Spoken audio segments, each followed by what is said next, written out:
Buenas tardes para todos. En el día de hoy venimos con un nuevo tema. Esta vez vamos a analizar un caso de riesgo laboral en Colombia.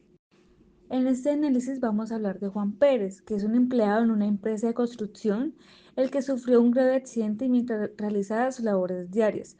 Una pieza pesada de equipo de construcción cayó sobre él, causándole múltiples fracturas en ambas piernas y severos daños en la columna vertebral. Su supervisor reaccionó de inmediato, contactando a emergencias, y Juan fue trasladado en ambulancia a un centro médico cercano. Tras el incidente fue sometido a varias cirugías y tratamientos médicos. Sin embargo, pese a los esfuerzos realizados, el dictamen médico determinó que quedó con una pérdida de capacidad laboral del 50,1%. En el análisis del caso, vamos a tener en cuenta las decisiones legales que debe tomar el empleador para atender el caso de Juan. También vamos a describir las acciones que Recursos Humanos debería implementar antes y después del accidente.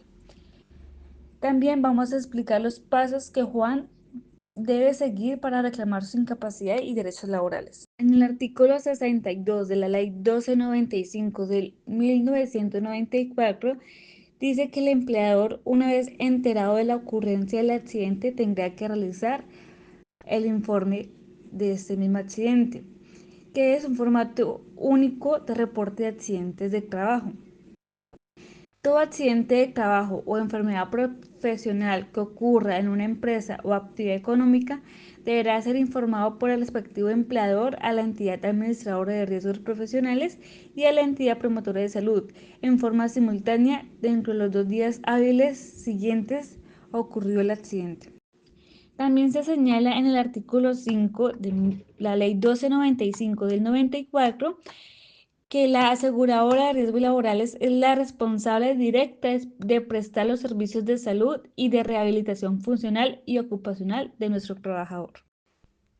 También se señala en el artículo 91 que el reporte inmediato activa la cobertura de la ARL para la atención médica, la rehabilitación y las prestaciones económicas. La omisión o el retardo injustificado en el reporte puede generar multas para el empleador. Dado la pérdida de capacidad laboral del 50,1% de Juan, este califica para una pensión de invalidez según el decreto 1507 de 2014.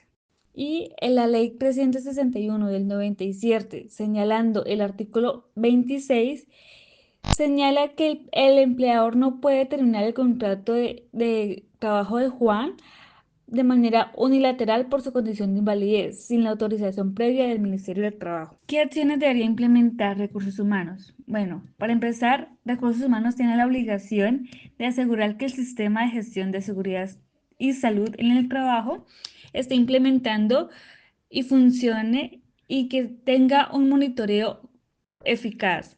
Esto incluye la identificación de peligros, evaluación y valoración de riesgos y el establecimiento de controles en todos los puestos de trabajo, especialmente en actividades de alto riesgo como la construcción. También debe garantizar la afiliación oportuna y completa de Juan Pérez y de todos los empleados al Sistema General de Seguridad Social Integral, la EPS, el Fondo de Pensiones y Riesgos Laborales desde el primer día de labor. Y por último, Recursos Humanos tiene que coordinar y documentar las capacitaciones periódicas y específicas sobre los riesgos inherentes al puesto de Juan, como el uso adecuado de elementos de protección personal, el procedimiento de trabajos seguros y los protocolos de emergencia. Uno de los pasos que se podría considerar que Juan debe seguir para reclamar su incapacidad y derechos laborales es que él debe asegurarse de que su empleador haya reportado el accidente a la aseguradora de riesgos laborales mediante el FURAT, que el FURAT es el formato único de reporte de accidentes de trabajo. Puede solicitar una copia de ese reporte y ese es el primer paso para que la ARL cubra su atención y prestaciones. Seguidamente debe dirigirse a la aseguradora de riesgos laborales y solicitar formalmente su pensión de invalidez de origen laboral. Deberá diligenciar los formularios correspondientes y anexar la documentación exigida. También debe asegurarse de tener una copia certificada del dictamen que establece su PSL su pérdida de capacidad laboral del 50,1% y que es de origen laboral. Juan debe ser consciente que a pesar de su condición de inválido y el acceso a la pensión goza de estabilidad laboral reforzada, su empleador no puede despedirlo por su condición sin el permiso del Ministerio del Trabajo. Ahora vamos a analizar, según la normativa colombiana, qué normas se puede aplicar al caso de Juan Pérez. Entre una de ellas está la Ley 100 de 1993. Es la que establece el sistema de seguridad social integral en Colombia, incluyendo el sistema general de riesgos laborales, originalmente riesgos profesionales. Es el artículo 3 de la Ley 1562 del 2012, que es la que define el accidente de trabajo como todo suceso repentino que sobrevenga por causa o con ocasión del trabajo y que produzca en el trabajador una lesión orgánica, una perturbación funcional o psiquiátrica, una validez o la muerte. Tenemos el artículo 221 del Código Sustantivo del Trabajo, que establece la obligación del trabajador dar aviso inmediato del accidente. Y la Ley 776 del 2002, la cual regula la incapacidad laboral, la incorporación al trabajo, la incapacidad permanente parcial y la pensión de invalidez.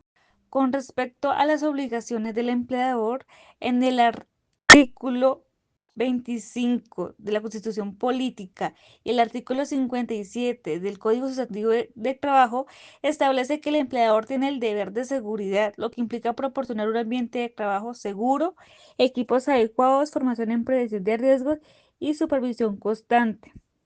También debe reportar el accidente a la ARL y a la EPS, entidad promotora de salud, correspondiente en los términos y formularios establecidos. Como una obligación ineludible del empleador es afiliar a sus trabajadores a una administradora de riesgos laborales y pagar la totalidad de las cotizaciones. Mientras Juan estuvo incapacitado temporalmente, la ARL debió pagarle un subsidio equivalente al 100% de su salario base de su cotización. Y como última obligación del empleador es que el monto de la pensión dependerá del porcentaje de pérdida y el ingreso base de liquidación.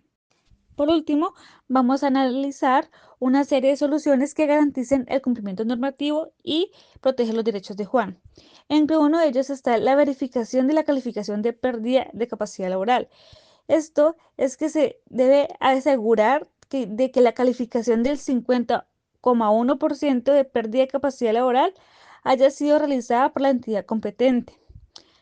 Por otro lado, se debe verificar que el monto de la pensión sea el que corresponde legalmente y que se indexe según el IPC al momento del pago.